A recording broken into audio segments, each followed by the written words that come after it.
Welcome to the Rising Lioness Podcast on All About Animals Radio, a place dedicated to animals and all those who act to protect and advocate for them. Hi, I'm your host, Erica Salvemini, and I'm thrilled and honored to be here representing All About Animals Radio using my voice for the animals. Thank you for joining us for what intends to be a thought-provoking and soul-inspiring series where we discuss topics aimed at understanding the importance of the relationship between empathy, animal rights, and our peaceful coexistence with the animal kingdom. And now on to our show. Hi, today we welcome Billie Groom, who is an award-winning author, podcast host, animal welfare activist, and social entrepreneur. She's been featured in magazines, blogs, and on many podcasts and TV shows, including the LA Tribune and Psychology Today magazine. Billie presented at the Animal Behavior Society Conference in 2022 and is a featured speaker at the upcoming Animal Science and Veterinary Medicine Conference. Billie is also a member of the Dog Writers Association of America, Comparative Cognition Society, and the Animal Behavior Society. She's received her master's degree in canine behavior and welfare and is currently enrolled in the Graduate School of Leadership and Change at Antioch University. She lives in Regina, Saskatchewan, Canada, with her rescued dogs and a cat. Welcome, Billie. Thank you so much for being here with us today to share your vast knowledge and expertise in the area of canine cognitive behavior therapy, also known as CCBT. It's such an honor and a pleasure to know you, truly. Your body of work in this field is tremendous. Thank you, Erica. It is. Thank you for that wonderful introduction. Wow. Yeah, it's so, I'm really glad to be here and to be able to have this opportunity to spread awareness and talk with your listeners. Thank you so much. Of course. Thank you. I want to jump right in here, and I wanted to Sure. ask you about, is it accurate to say that as a social entrepreneur, you're personally invested in creating a solution to the tragedy that is canine behavioral surrender and euthanasia? Yes, I think unknowingly I started that 3 decades ago, and it just became what I do. I was just, working, rescuing dogs, pet care industry when it was really in its infancy. And I just noticed that adolescent stage, which is the only dogs I work with are adolescent or adult. I don't work with puppies. And because the methods that are out there now are absolutely perfect for puppies. Your positive reinforcement training, it's great. But then I found a lot of dogs were surrendered and euthanized, and people were frustrated with that adolescent stage. And more recently, not necessarily back then, but it's been, we don't want people to go to those aversive methods and tools and harmful. They're maybe not meaning to, but they're frustrated. So I just worked with rescue organizations and tried to figure out where that block was. I never thought about being a dog trainer or a behaviorist. I never thought about that. I thought about creating a solution, figuring out where the block was and what works with these dogs so that there weren't so many surrendered and euthanized. Right. And it just built from there. And it seems like it was your calling, frankly. I mean, when you look at the decades of good work you've done and the progress, that really does get at the heart of the problem, which is quite often these dogs are surrendered not of any fault of their own, but because of what they've been through, the trauma. So many are rather abandoned, and as pet parents, we adopt them. And I'm in the pet industry myself, 20 years in as a groomer in the industry, and I am known as the special needs lady. So all the dogs that people can't get them groomed in regular grooming shop environments because it's get them in, get them out. But as the years go by, and perhaps you can relate as well, you see an uptick of the number of pets who have trouble adjusting. They're maladjusted. They just can't manage to cope in any kind of an environment.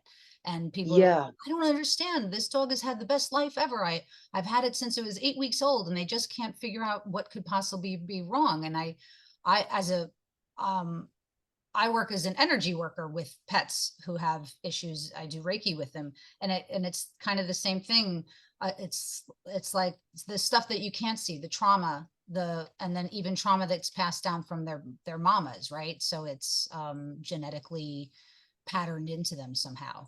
So That's right.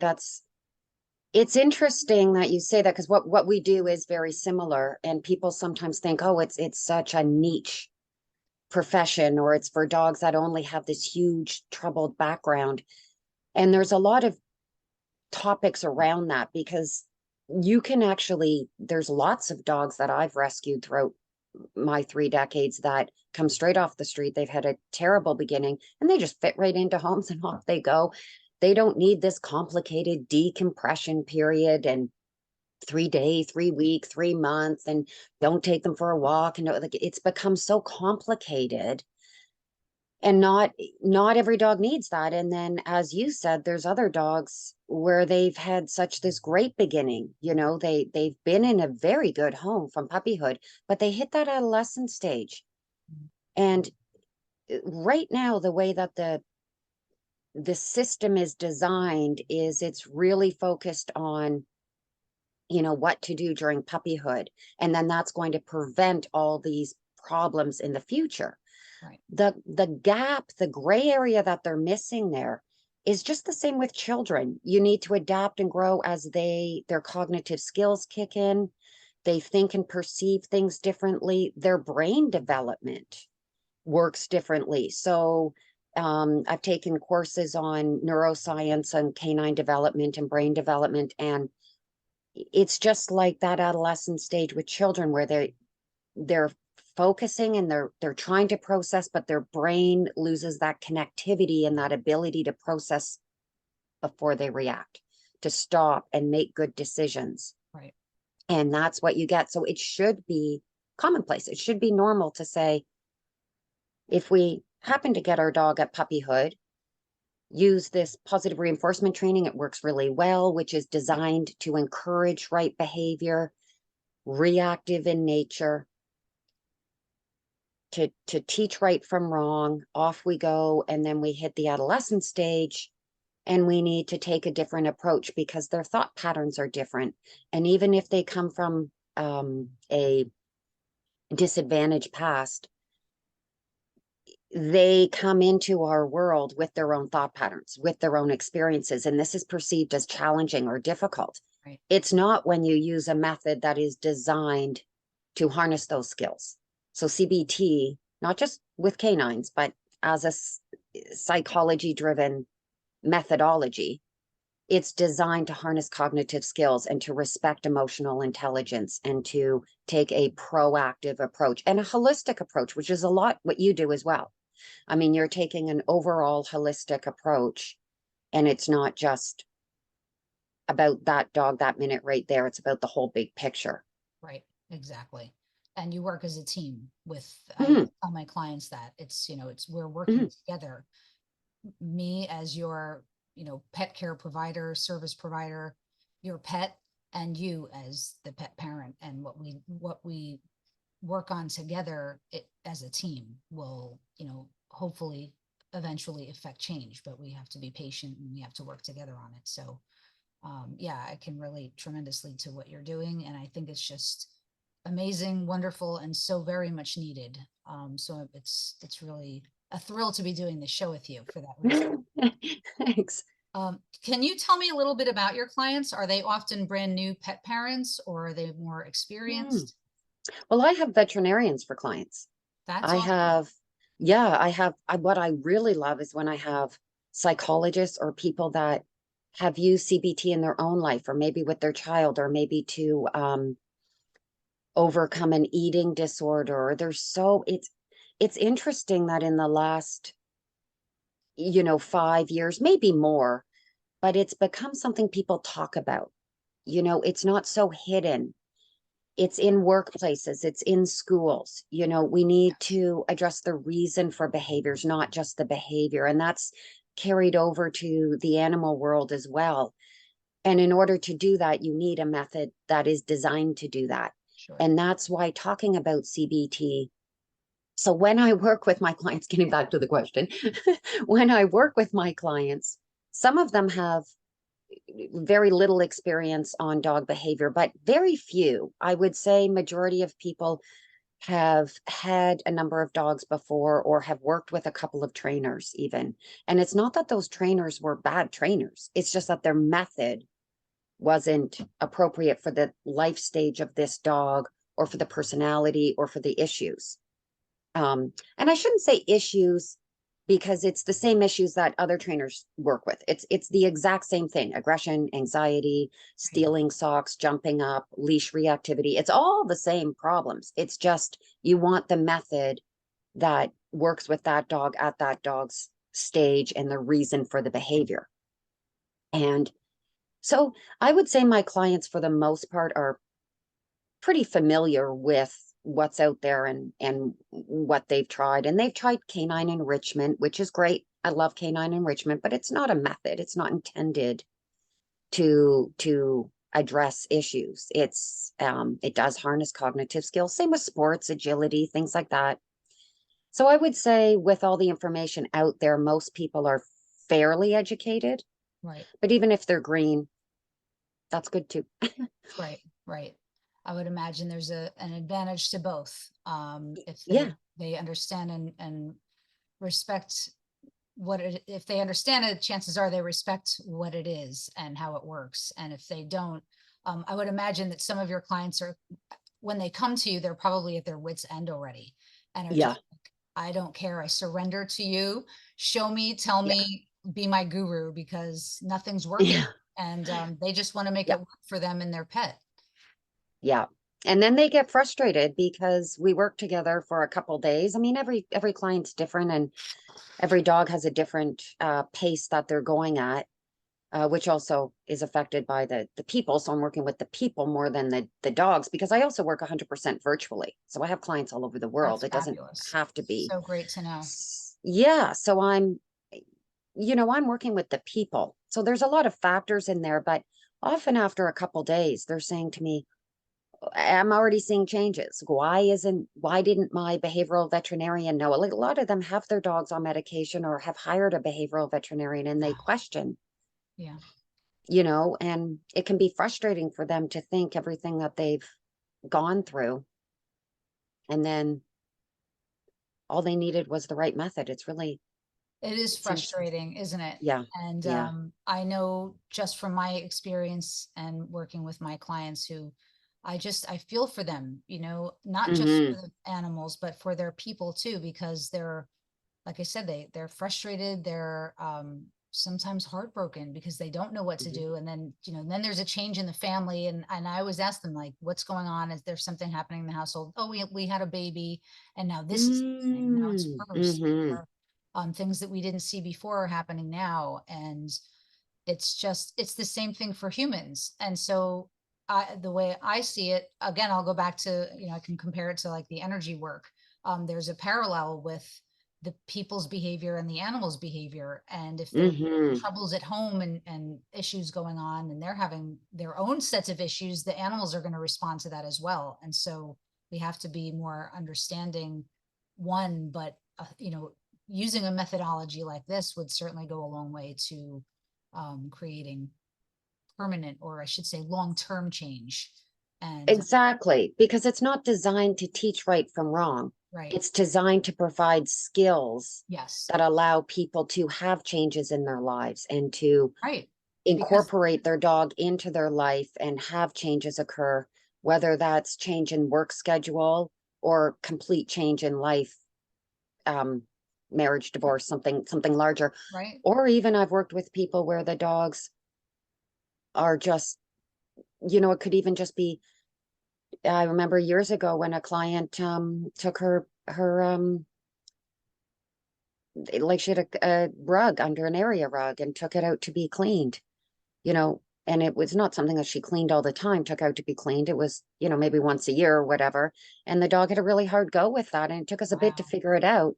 So, the level that sometimes these dogs, they just don't like change. And so we need Sure. for them to be okay with change and to understand that change is okay. And you can't just keep practicing little bits of change and rewarding them when it needs to have a whole perception, a larger scale. And that's what Yes. CBT does. Yeah. It changes the brain, it resets the brain and deals with perception and allows them to make these decisions that's everything is okay. And that's not me saying that. That's the platform and the Sure. psychology of CBT. And that's a big difference between providing options, which is what canine enrichment does. So it's more options. CBT provides dogs with the skills to make decisions and to be comfortable making decisions and to process and think, which is sort of going back to what I was talking about earlier, where you hit that stage where the brain development tends to have a very short ability to do that, which is also why reinforcement is challenging in those, based on reinforcements and rewards, because they have to do that right behavior to do that. Right. So I'm sort of digressing here, but No, but I'm following you though, and I think it's a more compassionate way yeah, to work with our animals, and it's some more, like you said, holistic, which I love. yeah. I'm all about holistic everything. It's the whole picture, it's the whole animal, it's the whole family, it's the whole whatever it is. Yeah. You've got to look at it all, and it's the kinder way to approach this, instead of Well, throwing the baby out with the bathwater. and And I think that trainers who use positive reinforcement training are not unkind, and I oh, don't think absolutely. they I don't have this mindset.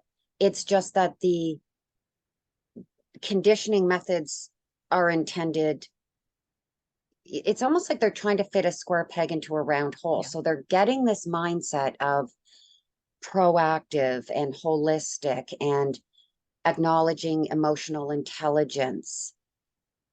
They're it's starting to become, dogs as sentient beings, and this mindset, it's coming popular, which is wonderful. But like you said, you need a method that encompasses that approach in order to effectively incorporate it into our life with our dogs. Right. And it's not that the other methods are mean, it's just that they're intended to teach right from wrong. And even if you get counter conditioning and classical conditioning, they still rely on reactive reinforcements and association and desensitization. It's just different. Just different. It's just their goal is different. They change behavior first. They address the behavior and they change the behavior. um, CBT changes perception. which is And you can think of it with an example that I like to use in the human world is on a diet. So some people can just be, they don't know that an apple is better than a bag of potato chips. They don't understand calories. They don't know why it's better to do this eating than that eating. And so that would be, conditioning methods. You're just literally educating the people and giving them rewards. So on a weekly plan, if they follow a weekly plan, then they get points towards their next weekly meal plan. Right.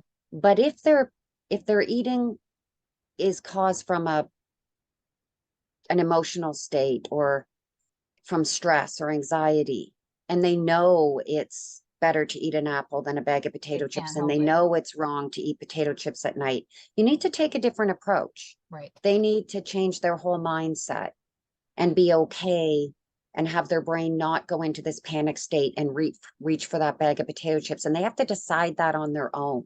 Right. It's not a matter of providing options, apple or a bag of potato chips. It's a matter of them really understanding as a whole that they don't need those potato chips in order for everything to be okay.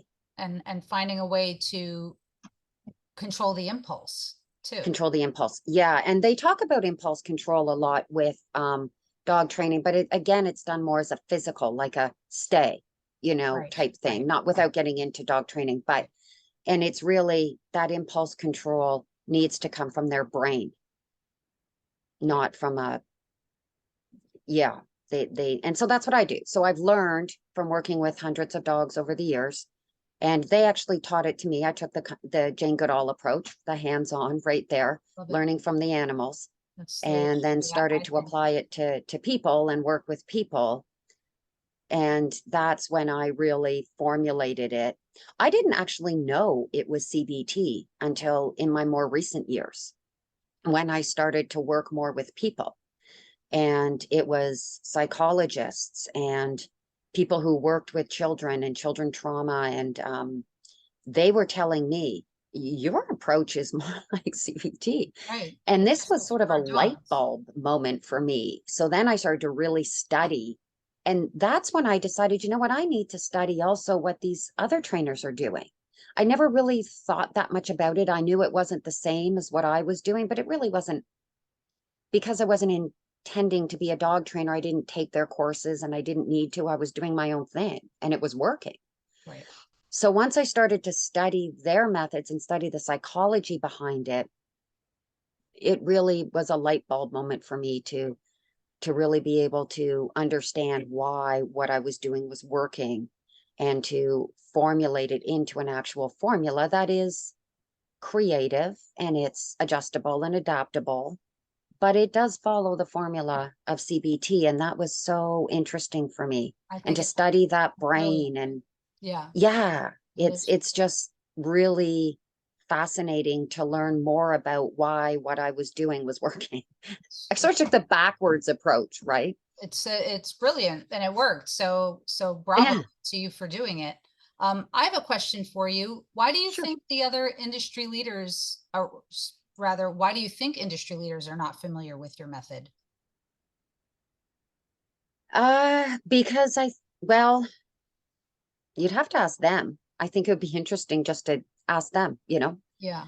You have schools that teach positive reinforcement training, animal behavior college, fear-free movement, Lima, behavioral veterinarians. They're all, I think they're trying to figure out what I'm doing, but they don't necessarily want to learn it from me. But it's interesting when I do a lot of researching scientific studies, and they're using positive reinforcement based exercises to learn dog cognition. This doesn't make sense to me. If they want to learn dog cognition, they should be using cognitive exercises, which is what I do. So I think they're trying to learn it.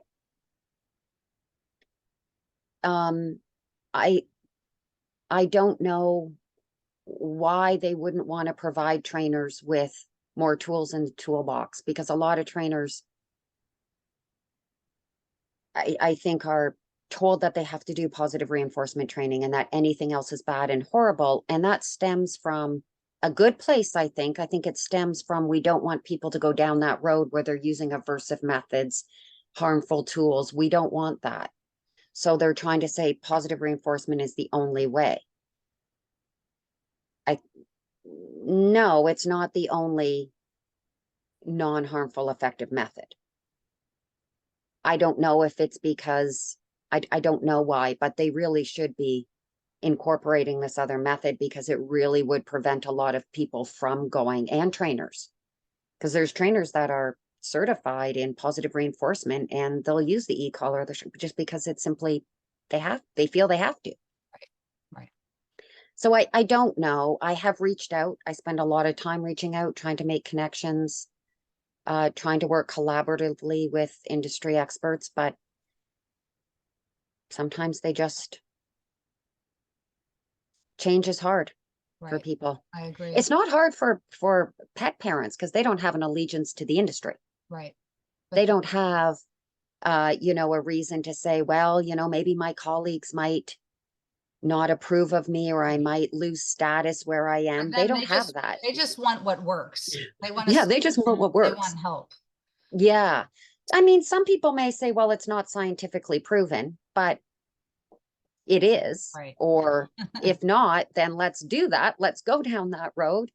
Some might say, it's just because the industry isn't regulated. Well, unfortunately, it's not. So there's not really a regulatory body or a governing body that I can go to and present this method and say, hey, let's get this out there and get it approved. And there's no one singular body to do that. So I took the route of working with 150 to 200 clients per year for decades, and getting it solidified and getting it, qualitative studies and keeping statistics and building on it and perfecting it. That's really the only way I could do it. So I don't know. I think they all have maybe different justifications for not acknowledging it. I think it just depends on their personal reasons. Do you feel that the industry experts may believe it works, or that it is simply just a tweaked version of conditioning methods? And I don't think they know enough about it to make that decision. They would have to learn it more. I would say years ago, I would get that. It's, you can't do what you're doing, or it's not signed, or that type of thing. But now I think, based on speaking at these animal behavior conferences and science conferences and veterinarian conferences, that they're seeing more where it makes sense. It makes sense. It's logical. It makes sense from a scientific point of view. It makes sense from a psychology point of view. And yeah, I'll admit, years ago, when they sort of poo-pooed me, for lack of a better term, what it did was instigate me to learn more about it. I was like, oh, okay, if that's what they're thinking and that's how they're feeling, I can get mad at them, or I can figure out why they're thinking that. Why are they thinking that? What am I missing? What do I need to provide them with? Sounds like it just made you better. Yeah, for sure. Because they're allowed, they're entitled to their own feelings and their own thoughts. And if that's what they were questioning, no one's ever questioned that it's certainly not conditioning methods. That's absolutely. I had one scientist who said, oh, you're probably just doing counter conditioning, but that made me study counter conditioning more and talk to psychologists about counter conditioning. And it's not at all what I'm doing. Right. So yeah, you can take these and. Well, I'm grateful for you coming on and talking about all of this today. Thank you so much. I'd never heard of canine cognitive behavior therapy method. I think it's amazing. I can see the value in it. I mean, I have a son who, does cognitive behavior therapy, and I know it works. And most of us know what it is, I think. So yeah, I just hope it's fun, actually. It's super fun, and it's creative. Imagine. My clients love it. I hope that the industry experts catch up to realize the importance of it and the necessity of it. And Thanks. For anyone who's listening here today and in need, CCBT is a scientifically proven method for dogs over 6 months of age. There are decades of work showing evidence of its power to transform and even save canine lives, right? And canine cognitive behavior therapy prevents canines from a life of being misunderstood due to their prior traumas and patterning, which is often what gets them behaviorally surrendered, or worse, euthanized. Mm-hmm. I understand it also eliminates the perceived need for harmful tools such as prong and e-collars, or aversive methods that cause fear and can lead to aggression. So this method is a way to offer families the chance to finally share a life of peace and happiness with their beloved pet, something that many of us have felt helpless and even hopeless to at times. So Billie, thank you. And thank you all for joining us here today. Billie, I hope that we can connect again. I would love to do another show with you. And we didn't even get to delve into the industry as a whole, that it's unregulated, and, certification and what that all means. And I'd love to get into that with you at another time. So thank you so much, Erica. Yeah, this was wonderful. And it's just lovely speaking with you. And thank you for all you do for the animals. Same here. Ditto. Thank you all for joining us here today. Please check out Billie's bio and link tree on our podcast page. This has been Erica Salvemini with Billie Groom, Canine Cognitive Behavior Therapy Expert, for the Rising Lioness Podcast. Thank you all, and have a beautiful day. This has been Erica Salvemini for the Rising Lioness Podcast on All About Animals Radio. A special thank you to Chris Corley for generously lending us his song, Zero Gravity for the Rising Lioness Podcast theme. Please take a moment to write a review for our show as it helps others to find us. Please also support our guests and their work, All About Animals Radio, and our social networks. Doing this further supports the animals and their advocates too, thereby making you an Animal Kingdom warrior also. You can find our links on the Rising Lioness Podcast page. Until next time, in the words of Sharon Nunez, Animal Equality President, remember this: the small actions of one passionate individual can create a butterfly effect, leading to a movement that has the power to change the world. Please use your voice for the animals today.